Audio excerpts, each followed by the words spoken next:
யோக வேதம். கிரியா யோகம் உனக்குள் ஒரு பயணம். நற்பவி அனைவரின் வாழிலும் சுபம் உண்டாகட்டும்.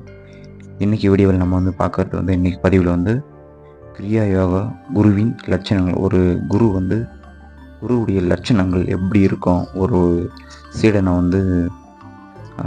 பாதுகாக்கிறாரு, அந்த ஆத்மா எங்கே இருக்குது, எந்த மாதிரியான பரிமாண வளர்ச்சியை அடைஞ்சிட்ருக்கு அப்படின்றதுல யோகா வேதத்தில் பேசிக்காக சில விஷயங்கள் குருவின் லட்சணங்கள் எப்படி இருக்கும் அப்படின்ற விஷயத்த இங்கே நம்ம பார்க்கலாம் வாங்க.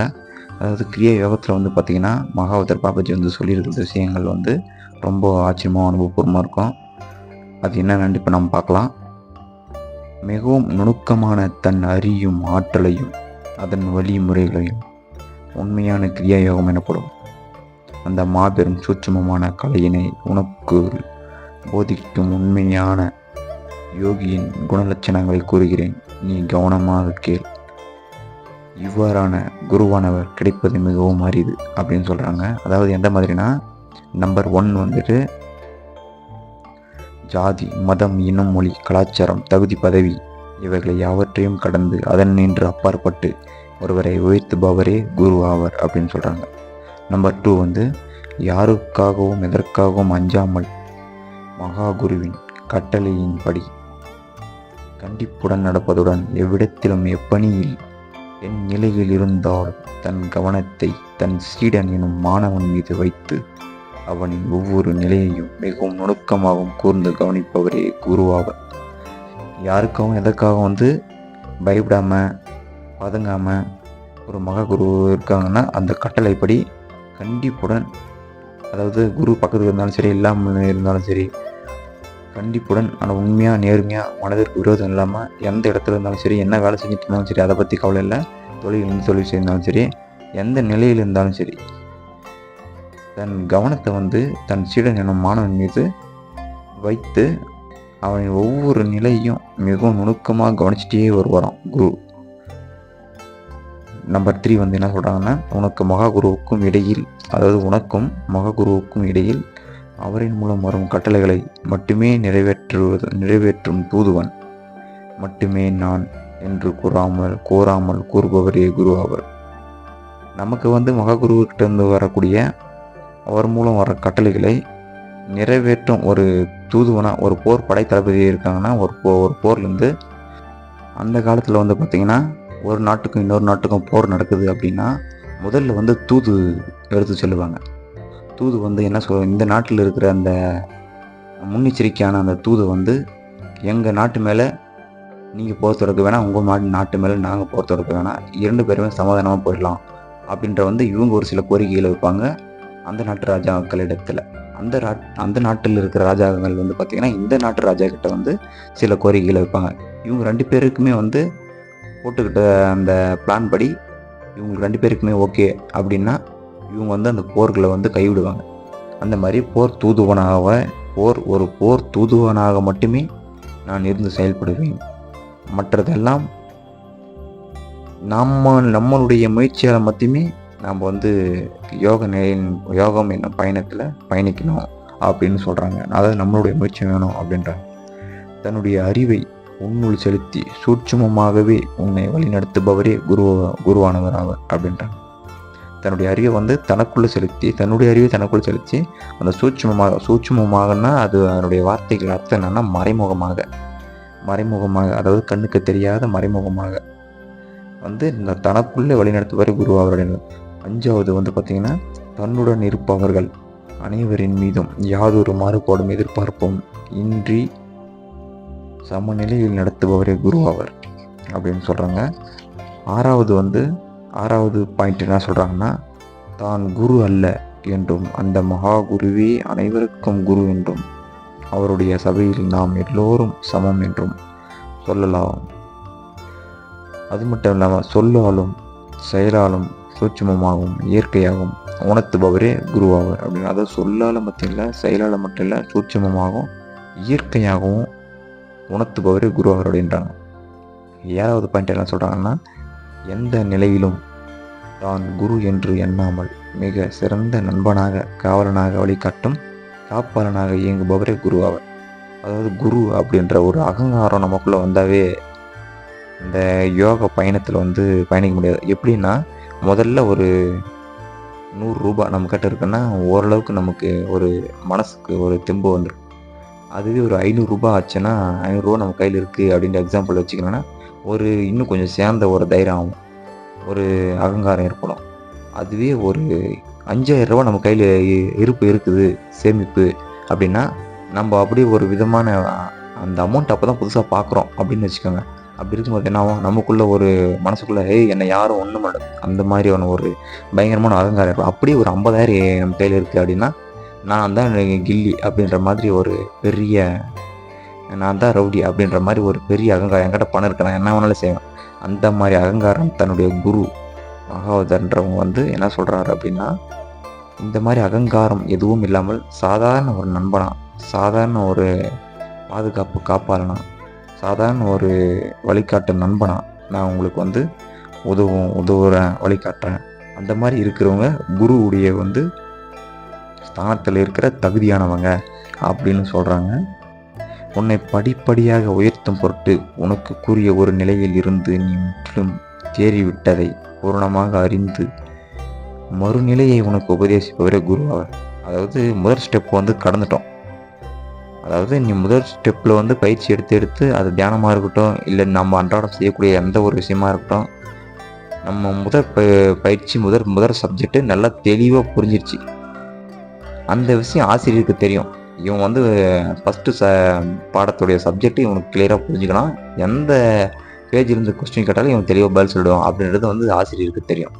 அப்படி இருக்கும்போது குருவானவருக்கு தெரியும். நான் வந்து எக்ஸாம்பிளுக்கு சொல்கிறேன். இப்போ வந்து அந்த ஆசிரியர் வந்து அந்த சப்ஜெக்ட்லேருந்து எந்த இடத்துலேருந்து கேள்வி கேட்டாலும் மாணவனாகப்பட்டவன் பதில் சொல்லிடுவான் இல்லைங்களா? அந்த மாதிரி யோக பயணத்தில் எந்த ஒரு சந்தேகம் முதற்கட்ட நிலையிலிருந்து நீ முதற்கட்ட நிலைக்கு தேறிட்ட, அடுத்த கட்ட நிலைக்கு ஸ்டார்ட் ஆகிட்டேன்னு குருவுக்கு முன்னாடி தெரிஞ்சாலும் மீண்டும் தெளிவாக அதை வந்து உணர்த்தி அடுத்த நிலைக்கு உயர்த்தி, அடுத்த நிலைக்கு, அதாவது 2வது ஸ்டெப்புக்கு, அடுத்த படிநிலைக்கு, 2ஆம் படிநிலைக்கு கூட்டி செல்பவரே குருவானவர் அப்படின்றாங்க. ஆனால் ஒரு சிலர் வந்து என்ன பண்ணாங்க, இவன் முதல் படியே கற்றுக்கினானே, சரி ஓகே நம்மளோட மிஞ்சிருவானோ, குருவை மிஞ்சி போயிடுவானோ அப்படின்றத வந்து அந்த காலத்துலேருந்தே பார்த்தீங்கன்னா நம்மளுடைய முன்னோர்கள் வந்து ஒரு சில ரகசியமான நுணுக்கமான விஷயங்களை சொல்லி மறைச்சிட்டாங்க. காரணம் அது ஆபத்தாக போகக்கூடும் அப்படின்றதுனால இன்னும் அபூர்வ கலைகள் எல்லாம் மறைச்சிட்டாங்க. தாந்திரிக முறையில் இருந்தாலும் சரி, யோக முறைகளாக இருந்தாலும் சரி, மூலிகை முறைகளாக இருந்தாலும் சரி, மாந்திரிக முறைகளாக இருந்தாலும் சரி, எல்லா விஷயங்களும் வந்து இந்த சூட்சும ரகசியங்கள் வந்து மறைக்கப்பட்டது தான். அந்த மாதிரி ஒரு சின்ன ஒரு விஷயங்களே வந்து கிடைச்சா அதை எடுத்துக்கிட்டு பெரிய விஷயமா பயன்படுத்தி அதை தவறாக பயன்படுத்துகிற விஷயங்கள் இன்றைக்கி எத்தனையோ ஒரு ஆய கலைகளில் வந்து பார்த்தீங்கன்னா பார்த்துருப்பீங்க. அந்த மாதிரி இதை வந்து தவறாக பயன்படுத்தக்கூடாது அப்படின்றத ரொம்ப கவனமாக வந்து கையாளுறாங்க. மகா அவதார் பாபாஜி கிரியா யோகான்றது வந்து ஒரு அற்புதமான ஒரு பொக்கிஷம்தான். ஏன்னா இந்த அளவுக்கு தெளிவாக நான் எத்தனையோ புத்தகம் படிச்சிருந்தாலும் எந்த அளவுக்கு ஒரு விஷயம் தெளிவான வெளிப்படையான விஷயங்கள் சொல்லலை. அப்படி சொல்லியிருந்தா கூட அதை பயன்படுத்தி முன்னேறி போகிறவங்க எத்தனை பேருனாலும் குறைவுதான். உன் அனுபவங்களை கேட்காமலும் தன் அனுபவங்களை உனக்கு கூறி உன்னை பெருமைப்படைய செய்யாமலும் உன்னை உன் அனுபவங்கள் மூலமாகவே உயர்த்துபவரே குரு அவர் அப்படின்றாங்க. அதாவது குருவானவருக்கு அந்த இவர் முன்னாடியே கடந்து வந்திருப்பார்ல ஒரு ஸ்டெப்பாக. அதாவது ஒரு எக்ஸாம்பிளுக்கு வந்து ஒரு மாணவன், ஒரு ஆசிரியர் இருக்காங்கன்னா கணக்கு, தமிழ், இங்கிலீஷ், அதுக்கப்புறம் இந்த மாதிரி ஒரு 5 விதமான சப்ஜெக்டை வந்து இருக்குதுன்னு வச்சுக்காங்களேன். அது 5 விதமான சக்கரங்கள்னு வச்சுக்காங்க தோராயமாக. மூலாதாரம், சுவாதிஷ்டானம், மணிப்புரகம், அதுக்கப்புறம் வந்து சுத்தி, ஆக்னி, தூரியம், இந்த மாதிரி நம்ம உடலுக்குள்ளே 5 விதமான சக்கரங்கள் இருக்குது. ஆனால் இதையும் தாண்டி பல கோடி சக்கரங்கள் உடலுக்குள்ளே சிறு சிறு சக்கரங்கள் இருக்குன்றது அது வேறுபட்ட உண்மை. பட் இது இருந்தாலும் இந்த மாதிரி சப்ஜெக்டில் ஒரு சப்ஜெக்டை இவங்க சக்ஸஸ் ஆகிட்டு வரான் அப்படின்ற விஷயம் தெரிஞ்சாலுமே கூட குருவுக்கு அதாவது ஆசிரியருக்கு வந்து அந்த சப்ஜெக்டில் வந்து அவருக்கு வந்து பார்த்தீங்கன்னா சரளமாக எந்த சப்ஜெக்ட் எடுத்தாலும் எத்தனாவது பேஜில் என்ன இருக்குது கொஸ்டின், என்ன பதில் எங்கே இருக்குன்னு அவருக்கு தெரியும்.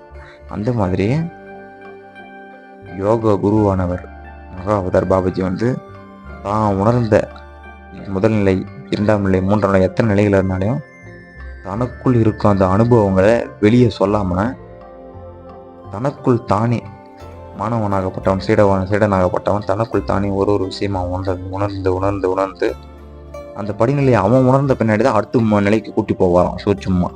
இதில் எவ்வளோ விஷயங்கள் அடங்கியிருக்கு பாருங்க. அதுதான் இங்கே சொல்கிறாங்க, உன் அனுபவங்களை கேட்காமலும் தன் அனுபவங்களை உனக்கு கூறி உன்னை வந்து அதை பெருமைப்படைய செய்யாமலும் ஆச்சரியம் அடையாமலும் உன்னை உன் அனுபவங்களாலேயே உன் மூலமாக வைத்து வேறு குருவாவர் அப்படின்னு சொல்கிறாங்க. அடுத்து 10வது ஸ்டெப் என்ன சொல்லியிருக்காங்கன்னு பார்த்தீங்கன்னா, தன்னுடைய திறமையினை எந்த நிலையிலும் உன்னிடம் வெளிப்படுத்தி அதன் மூலம் உன் மனதில் ஒரு பெரும் மாயத் தோட்டத்தை உண்டாக்காதவராக அவங்க சொல்கிறது, அதன் மூலம் உன்னை ஆச்சரியப்பட வைக்காதவராக ஒரு சாதாரண மனிதனின் நிலையில் உன்னை நெருக்கி அதாவது நம்ம சாதாரண ஒரு நிலையிலிருந்து நம்ம ரொம்ப க்ளோஸப்பாக ரொம்ப கிட்ட ரொம்ப நெருங்கி இருப்பவரே குருவாவர் அப்படின்றாங்க. 11வது ஸ்டெப் என்னன்னா, உன்னை முன்பே உணர்ந்து உன் வருகைக்காக காத்திருப்பவரே குருவாவர். அதாவது இந்த ஆன்மமாகப்பட்டது இந்த இடத்துல வந்து பிறந்திருக்கு, இந்த இடத்துல பயணிக்குது, இந்த இடத்துல பரிணாம வளர்ச்சி அடையுது, இந்த இடத்துலேருந்து அது பயணித்து போயிட்டுருக்கு. இவன் இங்கிருந்து நம்ம இடத்துக்கு இந்த ஸ்டேஜுக்கு வந்து அடைவான். அப்போது அவனுக்கு அந்த பயணத்துலேருந்து தியான பயணம், யோக பயணத்துலேருந்து அவனை பயணிக்க வைக்கிறது முன்னாடி இவருக்கு தெரியுமா, முன்னாடி தெரிஞ்சு அது முன்னாடி உணர்ந்து தன்னுடைய சீடனுக்காக அந்த ஆத்மா யோக பயணத்துக்காக முன்னாடி உணர்ந்து நம்ம பாதையில் வந்துட்டு இருக்கான் அப்படின்னு தெரிஞ்சு உணர்ந்து இந்த ஸ்டேஜில் வருவான் அப்படின்னு உணர்ந்து உட்காந்துட்டு இருக்கிற குருவாகும். ஏன் இதை வந்து ரொம்ப லென்த் எடுத்துகிட்டு போய் சொல்கிறோன்னா, இது உண்மையான விஷயங்கள் வந்து நம்ம தெளிவாக புரிஞ்சுக்கிறதுக்காக வேற இல்லை. ஷார்ட்டாக ஒரு பாயிண்ட் சொல்லிட்டு போய்ட்டு வச்சுக்கேன், அதனுடைய விளக்கங்கள் அவ்வளோ நமக்கு வந்து அவ்வளோ சீக்கிரமாக மைண்டுக்கு ரீச் ஆகாது. இப்போ ஒரே ஸ்டெப்பு நான் என்ன சொல்கிறேன்னா, உன்னை முன்பே உணர்ந்து உன் வருகை காத்திருப்ப குருவாவர், அவ்வளோ முடிஞ்சு போச்சு. இப்படி சொல்லிட்டு போயிட்டுனா அதனுடைய விளக்கங்கள் வந்து நம்மளுக்கு தெளிவாக நம்மளை உள்ளே ஆராய்ஞ்சு பார்க்குற மாதிரி நம்ம போக முடியாது. உடனே அவ்வளோதானா சரி ஓகேடா அப்படின்ட்டு போயிடுவோம்ல. அதனால தான் நான் வந்து இவ்வளோ அழுத்தமாக சொல்கிறேன். எதோ நீங்கள் தப்பாக எடுத்துக்காதீங்க. என்ன காரணம்னா, வீடியோ கொஞ்சம் லென்த்தாக இருந்தாலும் உள்ள தியானத்தின் உள்ள அந்த பயணங்கள் சூட்சமாகன்றது வந்து ரொம்ப அதிகம். இதுக்கு வந்து பொறுமை தான் ரொம்ப அதிகம். நம்ம அவசரத்துக்கு இங்கிருந்து வந்து ஒரு 500 கிலோமீட்டர் ஸ்பீடில் நமது ஊருக்கு போயிடணும், வில்லேஜுக்கு போய் சேர்ந்துடணும் அப்படின்னா அது வந்து கண்டிப்பாக நடக்காது. இது வந்து யோக பயணம். நம்மளுடைய மனோமய கோஷம், பேச கோஷங்களில் வந்து நம்மளுடைய உடல் அடுக்குகள், அதாவது உடல் அடுக்குகள் வந்து பார்த்திங்கன்னா நம்மளுடைய அந்த பயணங்கள் வந்து திடீர்னு வந்து ஒருத்தர் வந்து டிஸ்டர்ப் பண்ணுறாங்க, நம்ம வந்து இருக்கிற ஒரு ஸ்டெப்லேருந்து ஜம்ப் ஆகி நம்ம சென்டரில் இருக்கிறது ஆர்வத்தோடு எடுத்து கற்றுக்கலாம் அப்படின்ற அடுத்த பயிற்சிக்கு போனாங்கன்னா அது பயங்கரமான பாதிப்பு ஏற்படுத்துறது ஒரு பெரிய விஷயம். அதனால தான் நான் அவ்வளோ வந்து ரொம்ப எக்ஸ்டெண்ட் பண்ணி ஒரு விஷயத்த இதில் சொல்லியிருக்கதை எனக்கு புரிஞ்ச மாதிரி நான் உங்களுக்கு தெரிஞ்சுக்கணுன்றதுக்காக சொல்லிட்டு வரேன்.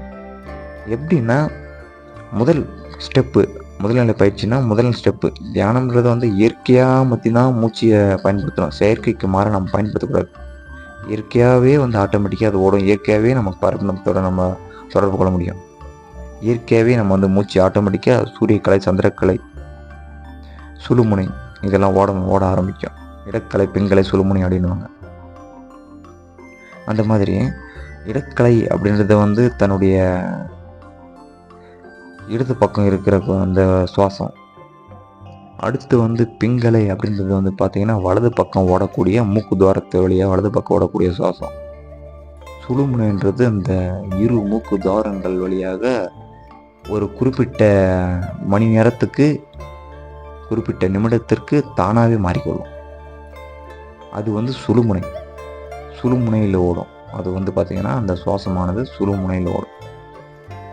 உறக்கத்தில் அந்த விழிப்பு நிலையை நீங்கள் கவனிச்சிங்கன்னா உங்களுக்கு புரிய ஆரம்பிக்கும். 1 மணி நேரத்துக்கு நீங்கள் ஒரு பக்கம் திரும்பி படுப்பங்க, லெஃப்ட் சைடு திரும்பி படுக்கிறீங்கன்னா இந்த லெஃப்ட் சைடு படுத்தா வலது பக்கம் சுவாசம் ஓடும்.